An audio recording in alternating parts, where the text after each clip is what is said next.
Hello friends, welcome back to our channel. I hope आप सभी अच्छे होंगे और आपकी तैयारी भी बहुत अच्छे से चल रही होगी। आज हम डिस्कस करेंगे केवीएस एनवीएस की जो न्यू वैकेंसी आई है उनका कंप्लीट जो नोटिफिकेशन है उसके बारे में कि कितनी वैकेंसीज हैं और क्या क्या रिक्वायरमेंट है, वो सारा हम कंप्लीट डिस्कस करेंगे इस वीडियो के अंदर। सिलेबस के लिए मैं अलग से सेपरेट वीडियो बनाऊंगी। इसमें मैं सिर्फ रिक्रूटमेंट नोटिफिकेशन के लिए बताऊंगी कि आपको किस तरह से कितनी वैकेंसीज है और क्या क्या सिनेरियो है, क्या क्या सर्टिफिकेट चाहिए, एलिजिबिलिटी क्राइटेरिया क्या है, एज क्राइटेरिया क्या है, क्या क्या एज रिलैक्सेशन है, इसके बारे में कंप्लीट हम आज डिस्कस करेंगे। सिलेबस के लिए मैं आपके लिए एक सेपरेट वीडियो बना दूंगी जिसके अंदर हम सिर्फ सिलेबस का डिस्कस करेंगे, टीयर 1 और टीयर 2 का। ठीक है, चलो करें फिर डिस्कस। चलो भाई, ये दे रखी है अपने पास, जैसे असिस्टेंट कमिश्नर की दे रखी है ग्रुप 1 में। ये अपने पास हमें तो चेक करनी है कि अपने पास पीजीटी और टीजीटी की। ये अपने पास है केवीएस की वैकेंसी। किसकी? केवीएस की है ये। और केवीएस की भी किसकी वैकेंसी है? केवीएस के अंदर, केवीएस में ये है अपने पास, केवीएस की वैकेंसी है पीजीटी की, जिसके अंदर हिंदी की वैकेंसी है जो टोटल है वो 124 है। यूआर की अपने पास 52 है, ईडब्ल्यूएस की 12, इंग्लिश की रहेगी, फिजिक्स केमिस्ट्री और मैथ की यूआर की केवीएस के अंदर पीजीटी में 33 है और ईडब्ल्यूएस की 8 है और ओबीसी की 21 है और एससी की 12 है और 6 एसटी की है। टोटल अपने पास कितनी है? 80 वैकेंसी। पिछली बार 85 थी, टोटल 185 थी, शायद 185 थी, अब की बार 80 है। अब की बार वैकेंसी केवीएस में बहुत कम है पीजीटी मैथ्स की। ठीक है, फिर भी और वैकेंसीज के मतलब उसमें और जो पोस्ट है उनके उसमें भी ये वैकेंसी मैथ की कम ही है अब की बार, पर कोई बात नहीं, जितनी भी आई है। पर अब की बार बेनिफिट ये होगा कि एनवीएस और केवीएस का एक ही एग्जाम आपको देना है, कंबाइंड फॉर्म भरा जाएगा, एक ही फीस लगेगी दोनों के लिए और एक ही दोनों का पेपर होगा, प्रेफरेंस आपसे भरवाई जाएगी, उसके बेसिस पे आपको सेलेक्ट किया जाएगा। अब अपने पास एनवीएस की देख लेंगे, ये सब्जेक्ट वाइज एनवीएस की है, किसकी? पीजीटी की। जो मैथ की है इसके अंदर यूआर की 69 है, ईडब्ल्यूएस की अच्छी खासी है 16 है, ओबीसी की भी अच्छी है 45, एससी की 25, 12 एसटी की और टोटल कितनी है? 167 है। ये वैकेंसी बिल्कुल सही है, बिल्कुल सही, अच्छी वैकेंसी है 167। ठीक है, ये मैथ की है, सारे सब्जेक्ट की ये रही, आप देख सकते हैं। ठीक है, मैं जो जरूरी है बस वो बताऊंगी। ये लाइब्रेरियन की है, ये देख सकते हैं, ये मैं आप टेलीग्राम चैनल ज्वाइन कर सकते हैं, वहाँ पे पीडीएफ भी डाल दूंगी। अब आ जाओ टीजीटी पे। टीजीटी पे ट्रेंड ग्रेजुएट टीचर जो रहेगा उसके अपने पास किसके लिए? एनवीएस के लिए क्या रहेगी? एनवीएस के लिए हिंदी की रहेगी जैसे 104, ईडब्ल्यूएस की उसमें 25 रहेगी, तो टोटल अपने पास 251 होगी। मैथ की वैकेंसी ठीक आई है टीजीटी के अंदर, एनवीएस में कितनी आई है? 116 है और ईडब्ल्यूएस की 27 है, ओबीसी की 75 है, एससी की अपने पास 41 है, एसटी की अपने पास 20, टोटल अपने पास कितनी? 279 है और ये अच्छी वैकेंसीज है। ठीक है, ये अपने पास एनवीएस में। अब अपने पास केवीएस में भी केवीएस की रहेगी थी भाई टीजीटी की। केवीएस के अंदर मैथ की वैकेंसी कितनी है? 170 है यूआर की, 41 ये बहुत ज़्यादा है, 41 किसकी है? ईडब्ल्यूएस की। इतनी वैकेंसी आती नहीं ईडब्ल्यूएस की, ये 111 बहुत ही ज़्यादा है। ओबीसी की भी इतनी ज़्यादा नहीं आती 111, तो टोटल अपने पास कितनी है? 413 और ये बहुत ज़्यादा वैकेंसी आई है अब की बार मैथ की। पिछली बार शायद मुझे लगता है कि 185 थी और जो पीजीटी की थी वो मेरे हिसाब से शायद 92 थी, लेकिन जो टीजीटी की है वो 185 थी और अब की बार 413। बहुत अच्छी वैकेंसी आई है केवीएस में मैथ की, टीजीटी की। ठीक है भाई, अब करेंगे इसके ऊपर डिस्कशन की। ये अपने पास लाइब्रेरियन का है भाई, किसी को देखना हो लाइब्रेरियन का देख सकते हो, ये मैंने आपको बता ही दिया। एनवीएस का एक ही अब की बार क्या इनका कंबाइन एग्जाम हो रहा है, सबसे बड़ी बात तो ये है, तो आपके लिए पॉसिबिलिटी ज़्यादा बढ़ जाती है। थर्ड लैंग्वेज आपको चूज करनी है एनवीएस के अंदर, थर्ड लैंग्वेज आपको चूज करनी है एनवीएस के अंदर। Trained graduate teacher third language नहीं, ये वैकेंसी है जो थर्ड लैंग्वेज स्कूलों में पढ़ाई जाती है उनकी वैकेंसी है, सॉरी उनकी वैकेंसी है। और ये प्राइमरी टीचर की वैकेंसीज हैं। प्राइमरी टीचर का आप देख सकते हो, ये अपने पास किसके लिए है? पीआरटी इन केवीएस रहेगी। और ये अपने पास नॉन टीचिंग पोस्ट है केवीएस के अंदर, आप देख सकते हैं। ये एनवीएस की है अपने पास नॉन टीचिंग पोस्ट जो रहेगी। ठीक है, अब अपने पास क्या कह रखा है? ये कह रखा है कि इसके अंदर रिजर्वेशन की बात आ रखी है। रिजर्वेशन का आपको अच्छे से बस एक ही चीज़ बता देती हूँ कि एक तो रिजर्वेशन जो होगी वो मैक्सिमम रिजर्वेशन जो भी आपको मिलेगी वो मैक्सिमम रिजर्वेशन आप ले सकते हैं। फीमेल को तो, जो फीमेल है उनको तो 10 ईयर मिल ही रहा है, तो चाहे आप SC हो, ST हो, जर्नल हो, कुछ भी कैटेगरी से हो, अगर फीमेल हो तो आपको तो 10 ईयर का एज रिलैक्सेशन मिल रहा है। मेल के लिए है, उसके लिए आप देख सकते हो कि जो मेल के लिए रहेगी उनके लिए ये तो नोटिफिकेशन के अंदर ये दे रखा कि S का मतलब क्या होता है, ST PW वो बड़ा दे रखा है। तो इसके अंदर अपने पास रहेगा एज क्राइटेरिया, 1 मिनट मैं अभी देख देती हूँ। ऐसे मैंने पढ़ा था नोटिफिकेशन, ये तो एब्रीविएशन जो यूज की है उसके बारे में बता रखा है।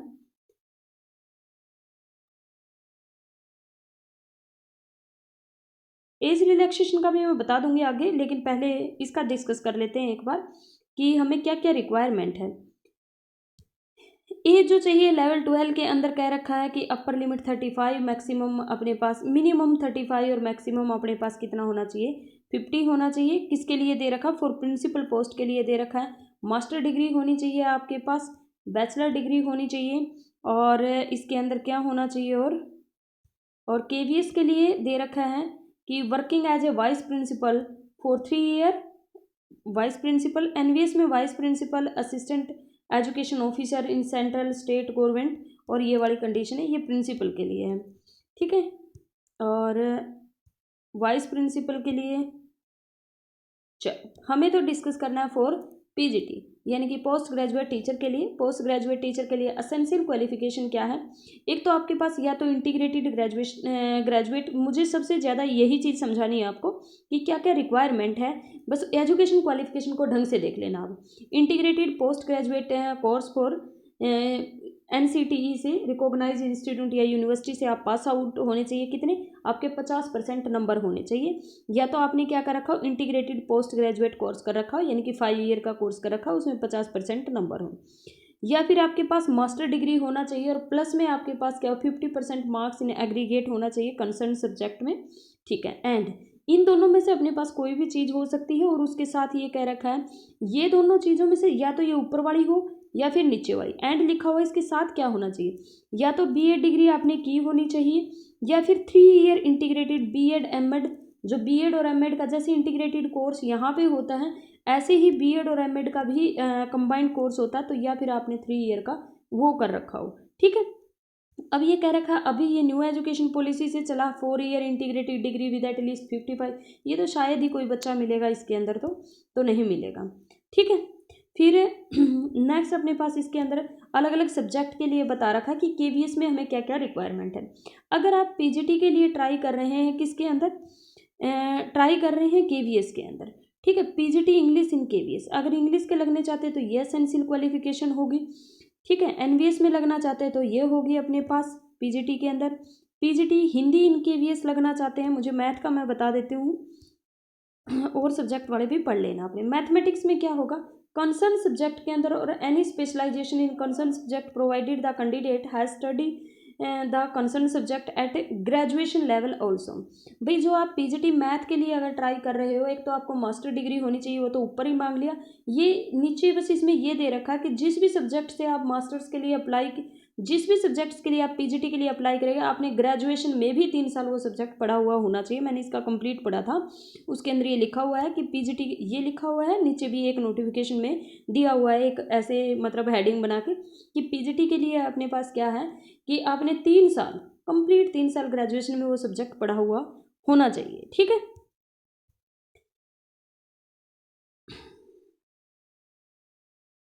ओके, ये अलग से अपने पास ये किसके लिए दे रखी है, ये तो कंप्यूटर साइंस फिजिकल एजुकेशन के लिए मेल और फीमेल के लिए दे रखा है।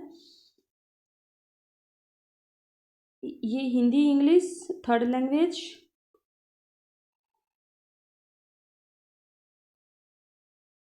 चलो अब है trained graduate teacher math science और सोशल साइंस के लिए दे रखा है। ये TGT के लिए क्या है, इसको ध्यान से देख लो भाई। TGT के लिए मैं एक बार, चलो अगर आपको KVS में लगना है तो KVS के लिए आपको क्या होना चाहिए, 4 ईयर इंटीग्रेटेड डिग्री कोर्स होना चाहिए फ्रॉम NCTE से, वो क्या होना चाहिए, वैलिड होना चाहिए, 50% मार्क्स उसके अंदर होना चाहिए फॉर TGT। NVS के अंदर भी सेम यही है, या तो ये हो अपने पास, दूसरा अपने पास कह रखा है और साथ में क्या होना चाहिए, 50% एग्रीगेट के साथ B.Ed भी होनी चाहिए, उसकी B.Ed अपने पास कंप्लीट होनी चाहिए, और क्या होना चाहिए, 50% के साथ कोई इंटीग्रेटेड कोर्स कर रखा हो, जैसे आपने ऑनर्स वगैरह कर रखा है, ठीक है। 5 ईयर का होने लगा, अब पहले 3 ईयर, पहले क्या होता था, अब 4 ईयर का होने लगा जिसके अंदर बीएड इंक्लूड होती है।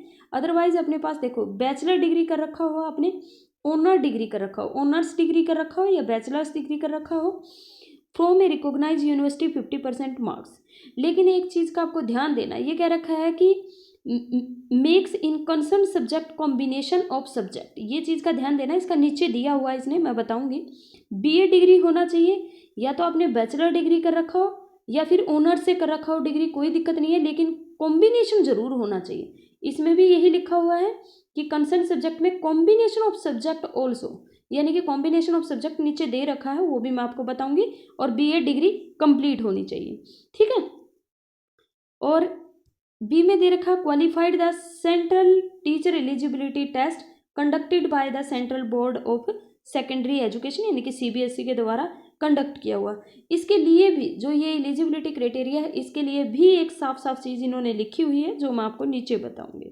अब आ जाते हैं टीजीटी मैथ का, अगर आप फॉर्म भरना चाहते हैं, अगर आप टीजीटी मैथ का, तो ये क्वालिफिकेशन कंप्लीट होनी चाहिए। पहले क्या रखा था, candidate should have studies mathematics as a elective और main subject in at least 3 year, आपको कम से कम 3 साल यानी कि 6 सेमेस्टर में पढ़ा हुआ होना चाहिए ग्रेजुएशन लेवल पे। 4 ईयर पढ़ रखा है, बहुत अच्छी बात है। किसी ने अगर ऑनर्स पढ़ रखी है, 4 साल का कर रखा है, क्योंकि डीयू ने एक बार 4 साल का किया था, तो कुछ यूनिवर्सिटीज़ ने कर रखा है, तो ये तो और भी अच्छी बात है। लेकिन कम से कम आपने 6 सेमेस्टर में पढ़ा हुआ होना चाहिए। ये कंडीशन बहुत कम बच्चे इस वजह से बाहर हो जाएंगे, जिसने डीयू से किया हुआ और उसने फिजिक्स अगर 2 सेमेस्टर में नहीं पढ़ रखी है, तो वो ये फॉर्म अप्लाई नहीं कर सकते, इन्होंने साफ साफ लिखा हुआ है, ठीक है। दूसरा, ये इसी को प्रॉब्लम आएगी, इसमें कोई प्रॉब्लम नहीं आएगी। ये कह रखा है 1 आउट ऑफ केमिस्ट्री, अगर आपने केमिस्ट्री नहीं पढ़ी हुई है और आपने ऑनर्स किया हुआ तो आपने स्टैटिक्स पढ़ी होगी, ये प्रॉब्लम नहीं होगी केमिस्ट्री, लेकिन आपने फिजिक्स पक्का पढ़ी होनी चाहिए। फिजिक्स के लिए अलग से कर दिया इसने, यानी कि इसमें जिसने बीएससी नॉन मेडिकल कर रखा है, या तो वो बच्चे एलिजिबल है, या फिर जिसने कम से कम 2 सेमेस्टर में फिजिक्स पढ़ी हुई है, चाहे वो एडिशनल में पेपर दे रखे हो आपने, चाहे किसी भी तरह दे। अगर आपने ऑनर्स कर रखी है और आपके पास ऑनर्स कर रखी है, तो पक्का आपके पास स्टैटिक्स तो मिलेगा, चाहे आप किसी भी यूनिवर्सिटी से ऑनर्स से कर रहे हैं, स्टैटिक्स तो आपने पक्का पढ़ा होगा। लेकिन डीयू में क्या होता है कि डीयू में आपके पास चॉइस होती है, कुछ बच्चे तो फिजिक्स ले लेते हैं और कुछ बच्चे जैसे 2 साल तो फिजिक्स पढ़ लेंगे और 2 साल केमिस्ट्री पढ़ लेंगे, कुछ बच्चे कोई और इंग्लिश वगैरह ले लेते हैं वहाँ पे, और 1 साल यानी कि 2 सेमेस्टर में केमिस्ट्री ले लेते हैं और 2 सेमेस्टर में इंग्लिश वगैरह ले लेते हैं, फिजिक्स नहीं चूज करते, तो वो बच्चे ये फॉर्म नहीं भर सकते। आप अगर फाइनल में भी चले जाओगे तो ये पैसे लगाने वाली वैसे ही बात है। बस एक बार है ना अच्छे से नोटिफिकेशन पढ़ लो बिल्कुल। अगर आपने ऑनर्स किया है तो कम से कम 2 सेमेस्टर में आपने फिजिक्स पढ़ी हुई होनी चाहिए। इसकी सेकंड की टेंशन मत लो, ये तो आपने या तो स्टैटिक्स पढ़ा होगा या केमिस्ट्री पढ़ी होगी, पक्की बात है, ये तो होता ही है ऑनर्स में, चाहे आप किसी भी यूनिवर्सिटी से हो। लेकिन फिजिक्स की कंडीशन जो है, ये मुझे नहीं लगता हर बच्चा फुलफिल कर पाएगा। इस कंडीशन को ध्यान से भरना, बेशक फॉर्म मत भरना, कोई फायदा नहीं है फिर फॉर्म भरने का, वैसे इतने पैसे लगाओगे तैयारी करोगे, इससे अच्छा है अपना दूसरा एग्जाम जो साथ में एलटी ग्रेड चला हुआ है, एलटी ग्रेड का कर लो तैयारी, या फिर तैयारी कर सकते हो आप जो ईएमआरएस की है उसकी तैयारी कर लो। फिर केवीएस एनवीएस में आप टीजीटी का फॉर्म के चक्कर में मत पड़ना, कोई फायदा नहीं है फिर इसका चक्कर, क्योंकि जब लास्ट में आपको ये निकाल ही देंगे डॉक्यूमेंट वेरिफिकेशन में, तो कोई फायदा नहीं। और ये भी नहीं है कि आप अभी एडमिशन ले लें और अब कर लें, क्योंकि ये जो सारी की सारी क्वालिफिकेशन ये 4 दिसंबर से पहले की होनी चाहिए। 4 दिसंबर 2025 से पहले आपकी सारी डिग्री कंप्लीट होनी चाहिए, ठीक है। तो भाई जितने भी ऑनर्स के बच्चे हैं वो ध्यान दें, उन्होंने फिजिक्स ज़रूर पढ़ी होनी चाहिए 1 साल तक, ठीक है। ये थी मैथ्स वालों के लिए कंडीशन। ये दूसरे सब्जेक्ट हैं जो वो अपना अपना देख लेना कॉम्बिनेशन, ठीक है भाई। मुझे मेन चीज़ बस यही बतानी थी आपको। अब आ जाते हैं एज रिलैक्सेशन पे।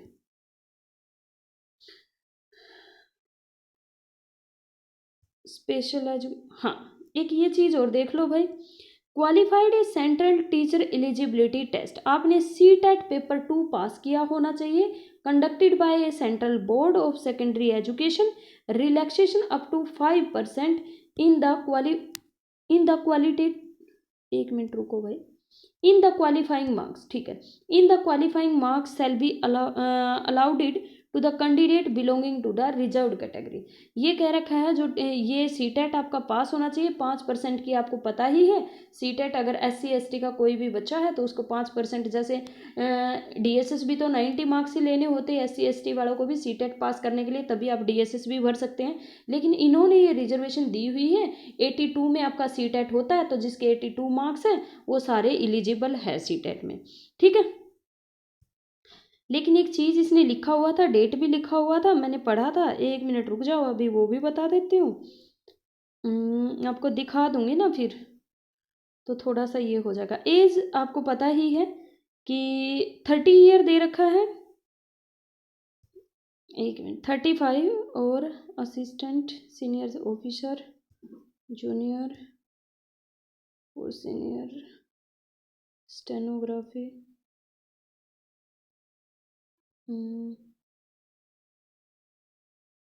ये है एज रिलैक्सेशन आपका। एज क्राइटेरिया जो है भाई फॉर PGT के लिए, चाहे आप किसी भी सब्जेक्ट से हैं, उसकी 40 से ज़्यादा नहीं होना चाहिए। एज रिलैक्सेशन 10 साल का जो दिया है, वुमेन को 10 साल का दिया गया, और मैं आगे भी एज रिलैक्सेशन का आपको बता दूंगी, वो अलग अलग कैटेगरी के अकॉर्डिंग अलग अलग इन्होंने दिया हुआ, लेकिन वुमेन को सबसे ज़्यादा ही मिलेगा। 10 साल से ज़्यादा किसी में भी कोई एज रिलैक्सेशन नहीं है, जो आपका मैक्सिमम होगा वही कंसिडर होगा।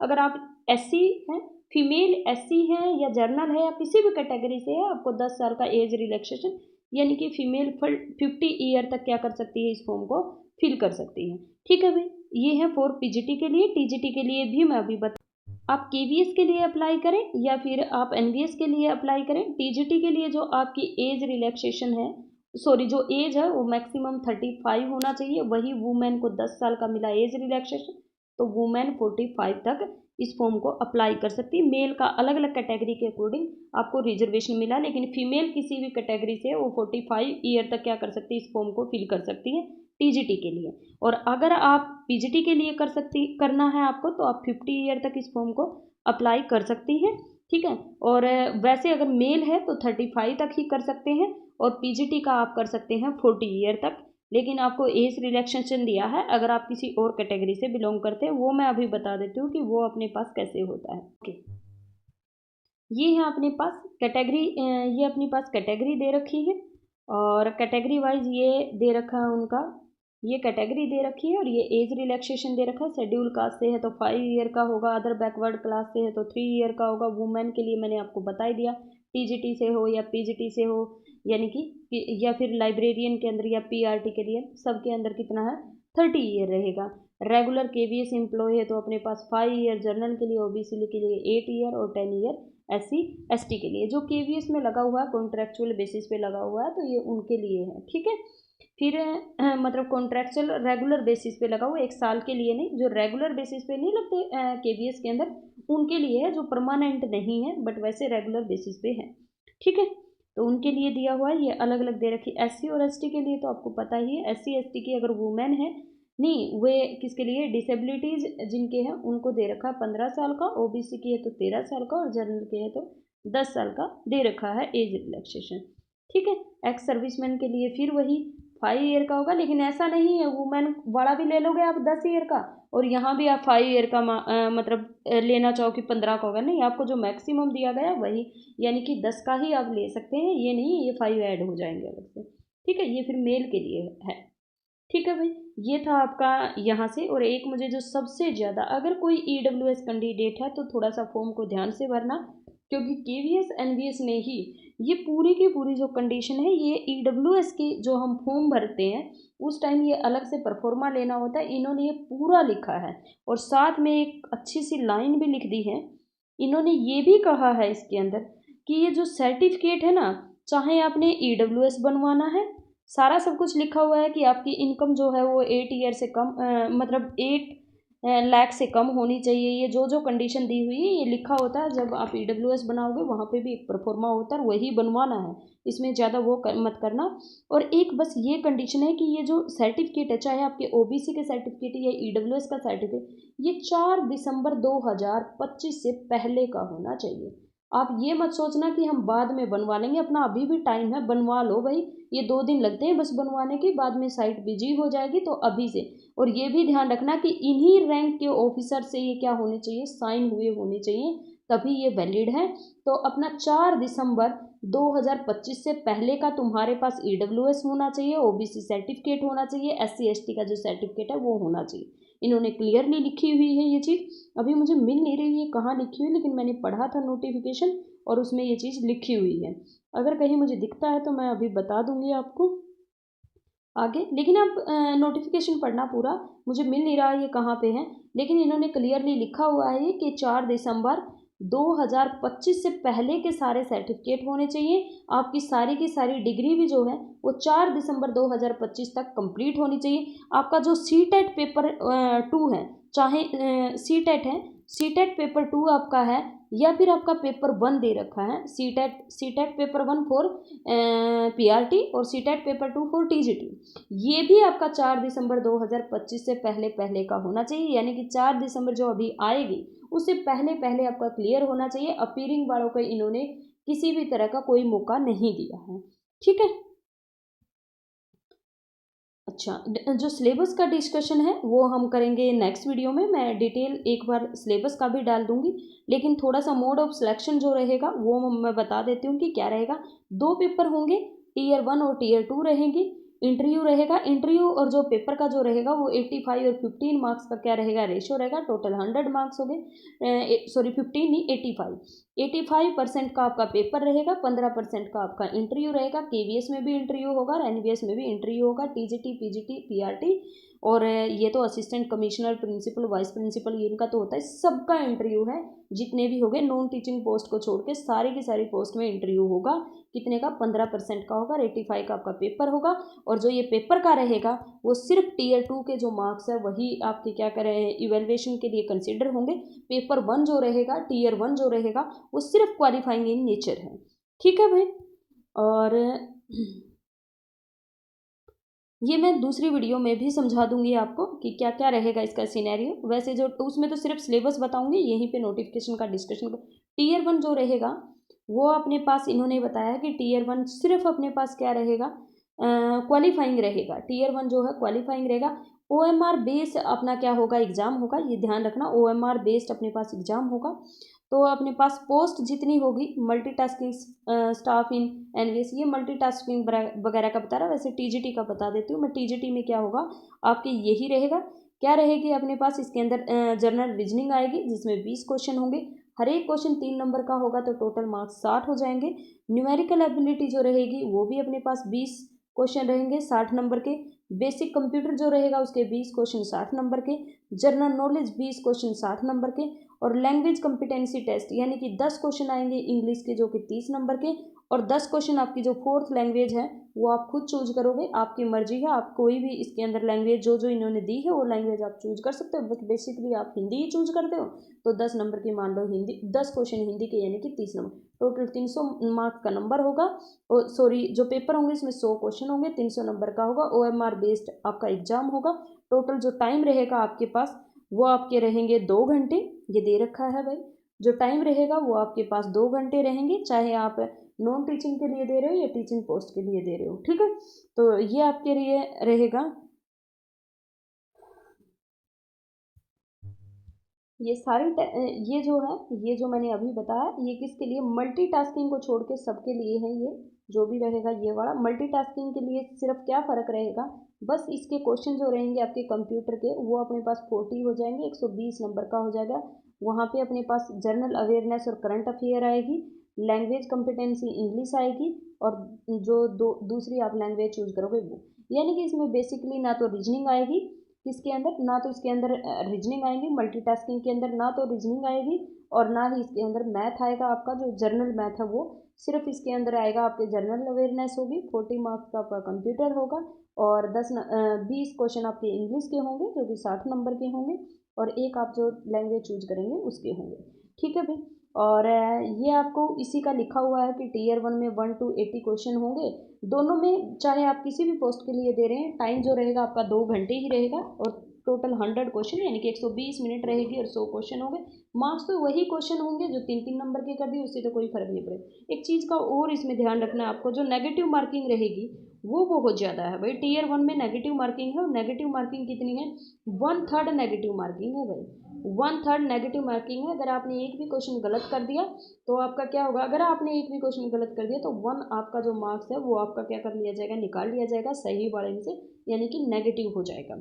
और एक चीज़ का और ध्यान देना है आपको, इसके अंदर ये भी दिया हुआ है कि मैंने कंप्लीट नोटिफिकेशन पढ़ा था, अगर आपने 2 सर्कल को फिल कर दिया तो आपका क्वेश्चन रॉन्ग माना जाएगा और आपका 1 मार्क्स उसमें क्या हो जाएगा, नेगेटिव हो जाएगा, यानी कि 1 मार्क्स इन्होंने क्या कर लेंगे उसमें से नेगेटिव मार्किंग में चला जाएगा। बेशक आपके दोनों में से कोई ऑप्शन ठीक भी क्यों ना हो, वो गलत ही माना जाएगा। ठीक है, ये दिया हुआ है, मैंने अभी बताया 1/3 क्या होगी, ये कह रखा 1/3 क्या होगी, नेगेटिव मार्किंग होगी। इसके अंदर will deduct from each wrong answer होगा।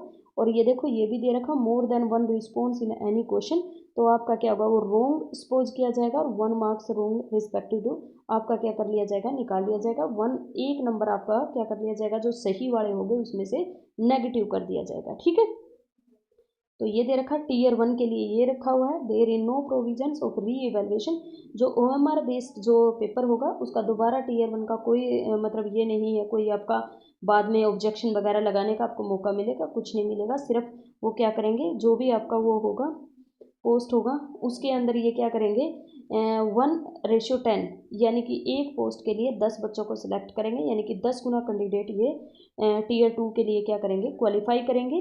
फिर अपने पास कह रखा है टीयर 2 का, टीयर 2 के अंदर ये कह रखा है कि 2.5 घंटे का एग्जाम होगा, और डिटेल में ये बता रखा है जिसके अंदर 60 ऑब्जेक्टिव होंगे, 10 डिस्क्रिप्टिव क्वेश्चन होंगे, टोटल क्वेश्चन होंगे 70। ऑब्जेक्टिव क्वेश्चन 60 नंबर के होंगे, और जो डिस्क्रिप्टिव होंगे एक क्वेश्चन 4 नंबर का होगा, तो 40 नंबर के टोटल मार्क्स हो जाएंगे आपके 100। इसके अंदर कह रखा है जो आपके ये 60 क्वेश्चन होंगे इनमें नेगेटिव मार्किंग होगी 1/4, लेकिन इसके अंदर कोई नेगेटिव मार्किंग नहीं होगी। और जो टाइम मिलेगा आपको इन 70 क्वेश्चन के लिए, वो आपको 2.5 घंटे का टाइम मिलेगा। ठीक है, यानी कि 150 मिनट आपको दी जाएगी 70 क्वेश्चन के लिए, जो कि ये बड़े क्वेश्चन होंगे जो आपको लिखने पड़ेंगे, सब्जेक्टिव टाइप होंगे। 4 नंबर का एक क्वेश्चन होगा, टाइम बहुत ही कम है तो आपको प्रैक्टिस बहुत ज़्यादा करनी पड़ेगी। ये आपका था नोटिफिकेशन कंप्लीट है, और तो मुझे इसमें लगता नहीं कुछ रह गया है, बस वही दिखाना चाह रही थी मैं आपको, अगर मिल जाती तो वो कि 4 तारीख तक का वो दिया हुआ है इन्होंने, और वो अभी मिल नहीं रहा। नोटिफिकेशन में पढ़ लेना, मैंने इसको पढ़ा था तो मैंने आपको बता दिया है। एक फॉर्म का और देख लेना भाई, जो फॉर्म है फॉर्म की फ़ीस बहुत ही ज़्यादा है, मुझे तो बहुत ज़्यादा लग रही है। 2300 रुपये एक पोस्ट के लिए, और 500 आपको क्या देनी है, प्रोसेसिंग फीस। ये तो किसके लिए है, कमिश्नर असिस्टेंट कमिश्नर के लिए, लेकिन हमें तो TGT PGT का करना है। PGT के लिए 1500 रुपये तो फीस है, 500 प्रोसेसिंग, तो टोटल अपने पास 2000 का फॉर्म है। 2000 का आपको भरना पड़ेगा TGT का, और 2000 का आपको भरना पड़ेगा PGT का। ठीक है, अलग अलग PGT और TGT के फॉर्म के अलग अलग, लेकिन NVS और KVS की क्योंकि नोटिफिकेशन सेम है, आपका एग्ज़ाम भी एक ही होगा, तो इस वजह से अलग अलग फॉर्म भरने नहीं है। आपको एक TGT का फॉर्म भरना जो कि 2000 का भरा जाएगा, एक PGT का फॉर्म भरना जो कि 2000 का भरा जाएगा। फीमेल वगैरह के लिए कोई भी इसके अंदर रिलैक्सेशन इन्होंने नहीं दिया है। ठीक है, तो आपको बस दोनों को, यानी कि ये तो 4000 रुपये लगेंगे ही भाई। ठीक है, वैसे बहुत ज़्यादा फीस है, इतनी ज़्यादा फीस लेनी नहीं चाहिए, पर क्या ही कर सकते हैं, लेते ही हैं ये तो। वीडियो को ज़्यादा से ज़्यादा लोगों तक शेयर करना, चैनल को सब्सक्राइब करना। मैं डिटेल सिलेबस का और डाल दूँगी, और कल हम लाइव भी लेंगे, उसके अंदर हम डिस्कस करेंगे लाइव में कि हमें किस तरह से हम तैयारी करेंगे। चैनल के डिस्क्रिप्शन बॉक्स में टेलीग्राम चैनल का लिंक डाल दूँगी, तब तक आप टेलीग्राम चैनल को भी ज्वाइन कर लेना। ठीक है, बाय बाय, मिलते हैं नेक्स्ट क्लास में।